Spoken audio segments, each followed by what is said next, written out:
Hello दोस्तों, आप सभी का एक बार फिर से हार्दिक स्वागत है आपके अपने इस यूट्यूब चैनल पे। दोस्तों आज एक और वैकेंसी के बारे में हम बात करेंगे। वैकेंसी मध्य प्रदेश के ग्वालियर से निकाली गई है। गजरा राजा चिकित्सा महाविद्यालय जो ग्वालियर के मध्य प्रदेश के अंदर है, यहाँ से वैकेंसी निकाली गई। इसका जो नोटिफिकेशन वो रिलीज हुआ था 12 मई को इसका नोटिफिकेशन रिलीज हुआ था और इसके जो ऑनलाइन आवेदन है वो स्टार्ट हो चुके हैं 18 मई से। तो जो भी इंटरेस्टेड कैंडिडेट है वो इसके लिए आवेदन कर सकते हैं। ये परमानेंट वैकेंसी है दोस्तों। यहाँ पे आपको भी बताया जाएगा कितनी पोस्ट है, कितनी आपकी एप्लीकेशन फीस लगेगी, कैसे आपको फॉर्म फिलअप करना है, ये सारी डिटेल आपको यहाँ पे मिल जाएगी। तो दोस्तों आप मेरे साथ अंत तक बने रहिएगा और अपने दोस्तों को शेयर ज़रूर कर देना ताकि उन्हें भी इस वैकेंसी के बारे में पता चल सके। तो चलिए जानते हैं। चलो दोस्तों, इस वैकेंसी को जानने से पहले एक जो इन्फॉर्मेशन है मैं आपको दे देता हूँ। इन्फॉर्मेशन ये है, आपने भी पढ़ा होगा म्यूकोरमाइकोसिस। दोस्तों नहीं पढ़ा है तो पढ़ लेना। म्यूकोरमाइकोसिस यूँ समझ लीजिए कि जो कोरोना वायरस है उसी की कोई छोटी बड़ी भाई बहन है, उसी के कोई छोटे बड़े भाई बहन है, जो यूँ समझ लीजिए दोनों मिलकर अब तहलका इस देश के अंदर मचाने वाले हैं। इसको महामारी के रूप में घोषित कर दिया गया है। राजस्थान के अंदर बहुत सारे केसेस म्यूकोरमाइकोसिस के देखे जा चुके हैं, जिसे ब्लैक फंगस के नाम से भी जाना जाता है। दोस्तों इसका नेक्स्ट वीडियो आपको शाम तक मिल जाएगा और इसके बारे में कंप्लीट डिटेल आपको मैं भी बताऊंगा, तो उससे भी आप ज़रूर देखिएगा और अपने जो भी दोस्त है, जो भी फैमिली मेम्बर्स हैं, उनको ज़रूर शेयर कीजिएगा ताकि उन्हें भी ब्लैक फंगस या म्यूकोरमाइकोसिस के बारे में अच्छे से पता चल सके और अपने आप को प्रिवेंट कर सके, अपने आप को बचा सके। और आपको भी गाइड करना है जो भी आस पड़ोस में है कि भाई इस प्रकार की बीमारी है, और अगर आप किसी कोरोना पॉजिटिव पेशेंट की अगर आप केयर कर रहे हैं तो आपको क्या करना है, वहाँ पे क्या नहीं करना है, वो आपको मैं आगे इस वीडियो के अंदर बताऊँगा। अभी सिर्फ मैं आपको वैकेंसी के बारे में बता रहा हूँ। तो चलिए, वैकेंसी के लिए कौन कौन आवेदन कर सकते हैं। समस्त नर्सिंग महाविद्यालय स्कूल से उत्तीर्ण उम्मीदवार एवं स्टाफ नर्स के लिए वैकेंसी निकाली गई है। यहाँ पे देख सकते हो दोस्तों, ये जो वैकेंसी है ये 2 जगह पे कंप्लीट की जाएगी।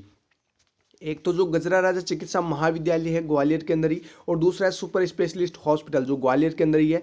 यहाँ पे जो भी रिक्त पद है उनको फुलफिल किया जा रहा है। दोस्तों इसके लिए कौन कौन आवेदन कर सकता है, यहाँ पे लिखा हुआ है, साफ साफ देख सकते हो।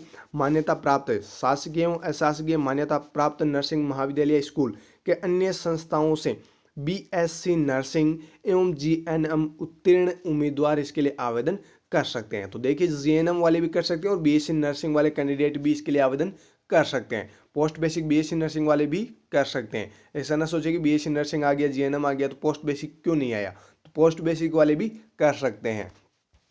नेक्स्ट देखिए इसमें कितनी क्या पोस्ट है और कैसे कैसे डिवाइडेशन इसका कर रखा है।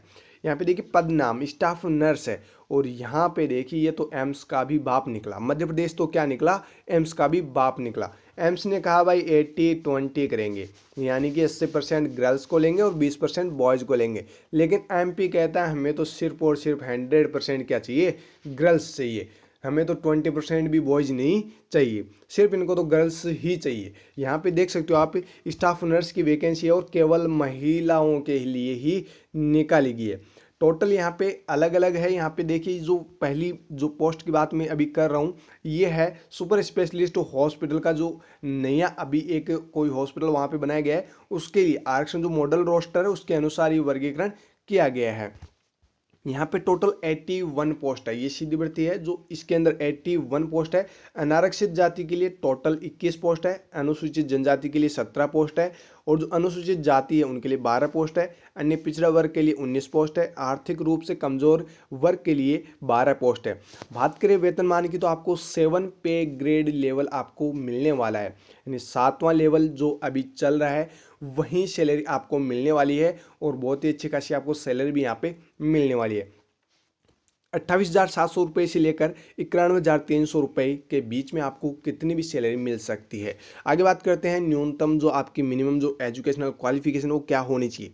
अभ्यर्थी ने बायोलॉजी केमिस्ट्री फिजिक्स, देखिए बायोलॉजी केमिस्ट्री और फिजिक्स से अगर आपने 12th किया है तभी तो आपने जीएनएम एंड बीएससी नर्सिंग किया है, अदरवाइज तो कोई कर ही नहीं सकता है। तो ये तो इन्होंने यूं ही डाल रखा है, चलिए कोई बात नहीं, 12वीं पास सभी है आप। तो आगे देखिए, बीएससी नर्सिंग या जीएनएम जिन्होंने कर रखे हैं वो कैंडिडेट इसके लिए आवेदन कर सकते हैं, ये मैंने आपको बता दिया। लेकिन यहाँ पे जो एक तकलीफ है वो ये है कि यहाँ पे सिर्फ और सिर्फ मध्य प्रदेश के स्टूडेंट्स ही आवेदन कर पाएंगे, क्योंकि यहाँ पे लिखा है मध्य प्रदेश नर्सिंग काउंसिल का जीवित पंजीयन। एमपी का आपके पास में रजिस्ट्रेशन नंबर होना चाहिए। यही एक यहाँ पे महत्वपूर्ण शर्त है, यानी कि मध्य प्रदेश के स्टूडेंट्स ही इसके लिए आवेदन कर सकते हैं और यहाँ पे सिर्फ और सिर्फ महिलाएं ही आवेदन कर सकती है, पुरुष यहाँ पे आवेदन नहीं कर सकते हैं। आगे बात करते हैं, रिक्त पदों की संख्या संवर्ग द्वारा घटाई और बढ़ाई जा सकती है, ये आप पढ़ लेना। बाकी आपको ये जो नोटिफिकेशन है, जो पीडीएफ है, वो आपको मिल जाएगी हमारे टेलीग्राम ग्रुप के अंदर, नर्सिंग चैलेंजर्स। आपको जाना है टेलीग्राम पे और वहाँ पे सर्च करना है नर्सिंग चैलेंजर्स, वहाँ पे आपको इसकी पीडीएफ मिल जाएगी, आप कंप्लीट डिटेल और पढ़ सकते हो। चलिए दूसरा देखिए, यहाँ पे जो गजरा राजा चिकित्सा महाविद्यालय है वहाँ पे कितनी पोस्ट है। यहाँ पे देखिए टोटल पोस्ट है 157। यहाँ पर भी सिर्फ और सिर्फ महिलाओं को ही लिया जाएगा। यहाँ पे अनारक्षित वर्ग के लिए कोई पोस्ट नहीं है।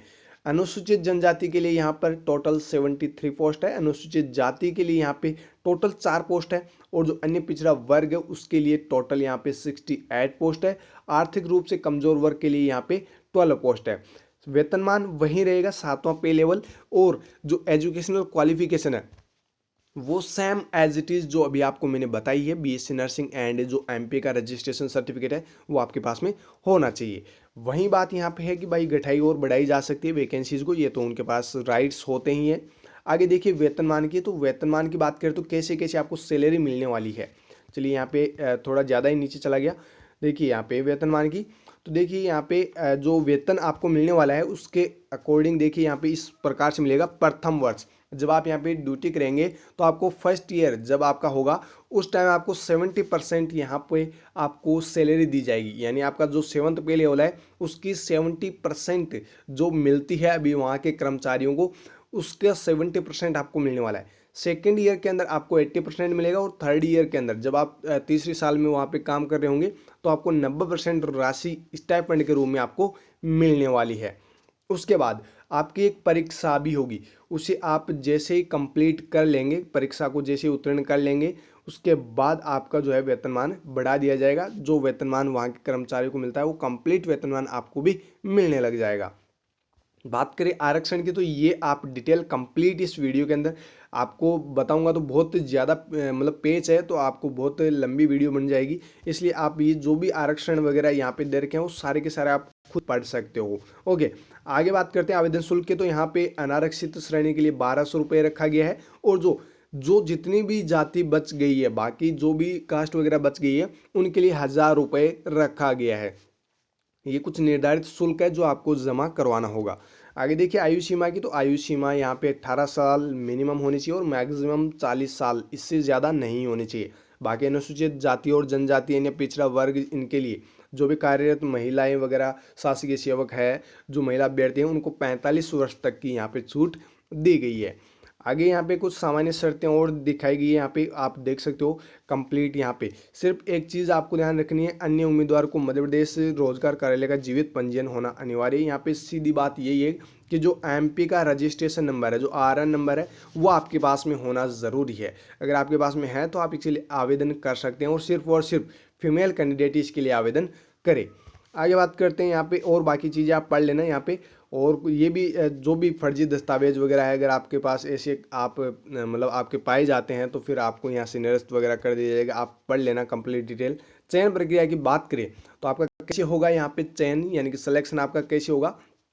यहाँ पे आपका सिलेक्शन किस प्रकार से तैयार किया जाएगा, देखिए उपरोक्त पदों हेतु एमपी ऑनलाइन के माध्यम से लिखित परीक्षा का आयोजन करवाया जाएगा, जिसके लिए एमपी ऑनलाइन के आवेदन से जो माध्यम से लिखित परीक्षा के आधार पर मेरिट सूची बनाई जाएगी। यानी कि आपका यहाँ पे एग्जाम होगा यहाँ पे एग्जाम के बाद एक मेरिट लिस्ट बनेगी, और मेरिट लिस्ट में जो कैंडिडेट टॉप होंगे उनको यहाँ पे लिया जाएगा, और हो सकता है वेटिंग लिस्ट भी निकाल दी जाए, लेकिन पहले तो आपका एग्जाम ही होना है। आगे यहाँ पे देख सकते हो, यहाँ पे और कंप्लीट चीज़ें आप पढ़ लेना। बात करते हैं यहाँ पे जो डेट वगैरह उसकी, तो यहाँ पे जो ऑनलाइन आवेदन वो 18 मई से स्टार्ट हो चुके हैं, और यहाँ पे जो लास्ट डेट है वो है 2 जून, यानी 2/6/2021 तक शाम 5 बजे तक आप इसके लिए आवेदन कर सकते हैं। जितना जल्दी हो उतना जल्दी आप फॉर्म फिलअप कर दीजिएगा 1 जून से पहले, क्योंकि बाद में जो है साइट वगैरह नहीं चलती है, तो उसकी वजह से फिर आपको प्रॉब्लम हो सकती है। आवेदन करने की टोटल जो प्रक्रिया है वो आपको यहाँ पे दी गई है, साथ ही आपको जो मेल है वो आपको बता देते हैं mponline.government.in, और आपको एक यहाँ पे फॉर्मेट भी दिया गया है जिसको आपको फुलफिल करना है, और आपको डॉक्यूमेंट्स वगैरह वो सबमिट करने हैं। तो अब देखिए डॉक्यूमेंट्स कौन कौन से आपको स्कैन करने हैं और कौन कौन से अपलोड करने हैं। सबसे पहले देखिए जन्म तिथि, हाई स्कूल की मार्कशीट आप लगा सकते हैं, जन्म प्रमाण पत्र या फिर कोई और अदर सर्टिफिकेट आपने बनवा रखा है जिसमें आपकी डेट ऑफ बर्थ है वो आप लगा सकते हैं। आगे है जो कॉलेज या आपने जीएनएम की है चाहे बीएससी नर्सिंग की है उनकी जो मार्कशीट वगैरह है वो आपके पास में होनी चाहिए, वो भी आपके यहाँ पे अपलोड होगी। उसके बाद है मध्य प्रदेश नर्सिंग का जो आरएन सर्टिफिकेट है, जीवित जो पंजीयन प्रमाण पत्र है वो आपको यहाँ पे अपलोड करना होगा। उसके बाद फोटो पहचान पत्र, चाहे आधार कार्ड लगा दो, चाहे आप वोटर आईडी लगा दो, चाहे आप अपना लाइसेंस लगा दो, जिसमें फोटो हो पहचान पत्र, वही होता है आपका फोटो पहचान प्रमाण पत्र। आगे उम्मीदवार का नवीन फोटो, देखिए यहाँ पे फोटो आप जब अपलोड कर रहे हैं तो ध्यान रखिए फोटो के ऊपर आपका नाम होना चाहिए और उस पर डेट आपकी लिखी होनी चाहिए, यानी किस डेट को बनवाई गई है। इसीलिए यहाँ पे कहा है कि नवीन फोटो, नई फोटो आपकी होनी चाहिए जिसमें नाम और डेट आपको डलवाना है, उसके बाद ही अपलोड करना है और साथ में आपको हस्ताक्षर भी करने हैं। हस्ताक्षर आपको फोटो के जस्ट नीचे करने हैं, फोटो के ऊपर आपको नहीं करने, फोटो पे तो सिर्फ आपको नाम और डेट ही डालना है। आगे देखिए 12वीं की मार्कशीट आपको लगानी है जिसमें PCB physics chemistry and biology से उत्तीर्ण आपने की हो। आगे आरक्षित श्रेणी के लिए समक्ष, यानी जो भी श्रेणी का लाभ लेना चाहते हैं उनको कास्ट सर्टिफिकेट लगाना होगा, यहाँ पे जाति प्रमाण पत्र आपको लगाना होगा।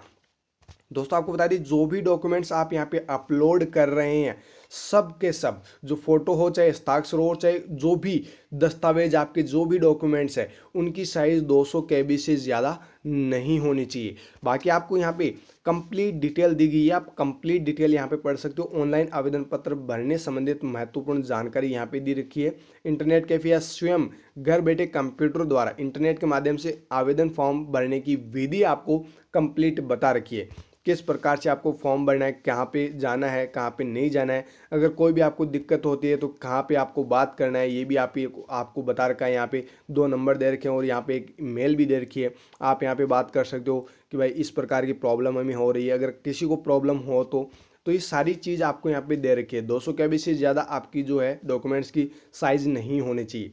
यहाँ पे किस प्रकार से आपको पे करना है, जो आपका शुल्क है वो कैसे आपको पे करना है ये भी आपको कंप्लीट दे रखा है। क्रेडिट कार्ड, डेबिट कार्ड या फिर इंटरनेट बैंकिंग के माध्यम से आप कर सकते हो। अब आपको कैसे करना है क्रेडिट डेबिट कार्ड से भुगतान, वो भी आपको कंप्लीट प्रोसेस यहाँ पे दे रखी है। और इंटरनेट बैंकिंग से कर रहे हो तो आपको कैसे करना है, ये सारी चीज़ आपको बाय स्टेप मतलब आपको बता रखी है। तो आप यहाँ पे कंप्लीट इस PDF के अंदर पढ़ सकते हो। आगे बात करते हैं यहाँ पे जो फॉर्मेट है उसकी, ये फॉर्मेट है जो आपको निकलवाना है, पहले प्रिंट और इसको फुलफिल करना है और साथ में जो डॉक्यूमेंट्स मैंने अभी आपको बताए हैं वो डॉक्यूमेंट्स आपको इसके साथ में अपलोड करने हैं, इसको अपलोड करना है और उनको भी साथ में अपलोड करना है। देखिए यहाँ पे गजरा राजा चिकित्सा महाविद्यालय एवं जो सुपर स्पेशलिस्ट हॉस्पिटल है ये इसी के अधीन आता है, मतलब गजरा राजा जो चिकित्सा महाविद्यालय है उसके अंदर ही है सुपर स्पेशलिस्ट हॉस्पिटल, जिन दोनों के अंदर ये वैकेंसी निकाली गई। अब आपको यहाँ पे पदनाम है स्टाफ नर्स और कौन से के लिए आप अप्लाई करना चाहते हैं, सुपर स्पेशलिस्ट हॉस्पिटल के लिए या फिर गजरा राजा चिकित्सा महाविद्यालय के लिए, वो आप यहाँ पे चूज़ कर सकते हो या फिर आप दोनों के लिए ही मतलब अप्लाई करना चाहते हो, ये आपको यहाँ पे पहले चूज़ करना होगा। देन आपको आपका नाम यहाँ पे उपनाम वगैरह, आपको पिता का नाम और उपनाम ये सब कुछ आपको मतलब फिलअप कर देना है। यहाँ पे वो जो आप फोटो लगा रहे हैं उसके ऊपर नाम होना चाहिए और डेट आपकी लिखी होनी चाहिए, मतलब किस डेट की आपने ये फ़ोटो बनवाई है। साथ में आपको यहाँ पे अपने सिग्नेचर वगैरह कर देने हैं। अगर आप यहाँ पे नहीं कर रहे हैं सिग्नेचर तो कोई बात नहीं है, यहाँ पे आप कर रहे हो ओके, यहाँ पे तो आपको सिग्नेचर करने ही करने हैं। और यहाँ पे देखिए फिर से आपको बता दिया गया है कि कौन सी फ़ोटो कॉपीज़, देखिए जो डॉक्यूमेंट्स आप वहाँ पे अपलोड कर रहे हैं वहीं डॉक्यूमेंट्स की आपको फ़ोटो कॉपीज़ भी इस फॉर्म के साथ में अटैच करनी है, सेल्फ अटेस्टेड होनी चाहिए। आपको सेल्फ अटेस्टेड करके जो भी फ़ोटो कॉपीज़ है वो आपको इस फॉर्म के साथ में लगानी है। अब देखिए कौन कौन सी आपको डॉक्यूमेंट्स की फ़ोटो कॉपी लगानी है। 10वीं की अंक सूची आप लगा सकते हैं, 12वीं की मार्कशीट, 10वीं की मार्कशीट, जो कॉलेज की मार्कशीट वो आपको लगानी है। मध्य प्रदेश का जो जाति प्रमाण पत्र है वो आपको लगाना है और जो स्थानीय निवासी प्रमाण पत्र वो आपको लगाना है, यानी मूल निवास प्रमाण पत्र आपको लगाना है। और जो आधार कार्ड है वो आपको लगाना है। अनुभव प्रमाण पत्र अगर आपके पास है तो वो आपको लगाना है। एनओसी आपको लगानी होगी, अनापत्ति प्रमाण पत्र ओके, एनओसी भी आपको लगानी होगी अगर आप किसी दूसरी जगह या किसी दूसरे इंस्टीट्यूट में काम कर रहे हैं तो। और अन्य जो भी प्रमाण पत्र वगैरह है वो आपको लगाने हैं। तो ये जो भी डॉक्यूमेंट्स आपको बताए गए हैं सारे के सारे सेल्फ अटेस्टेड कर लेना, आपको फोटो कॉपी निकाल के ये इस फॉर्म के साथ में आपको अटैच कर लेने हैं और आपको सेंड कर देने हैं। तो दोस्तों ये थी छोटी सी इन्फॉर्मेशन एक वैकेंसी के बारे में। और साथ में देखिए एक सब प्रमाणित शपथ पत्र है जिसमें यही लिखा है कि मेरे द्वारा दी गई सारी इन्फॉर्मेशन बिल्कुल सही है, अगर किसी प्रकार की कोई गलती पाई जाती है तो आप मुझे रिजेक्ट कर सकते हैं। तो ये भी आपको शपथ पत्र में आपको कंप्लीट करना है, यानी कि आपको यहाँ पे अपने हस्ताक्षर करने हैं, नाम लिखना है और यहाँ पे आपको सिग्नेचर करने हैं। तो ये थी छोटी सी इन्फॉर्मेशन, आप अपने फ्रेंड्स को जरूर शेयर कर दीजिएगा। आगे मिलेंगे फिर से एक नए वीडियो के अंदर, तब तक आप मेरे साथ जुड़े रहिएगा। Thank you so very much.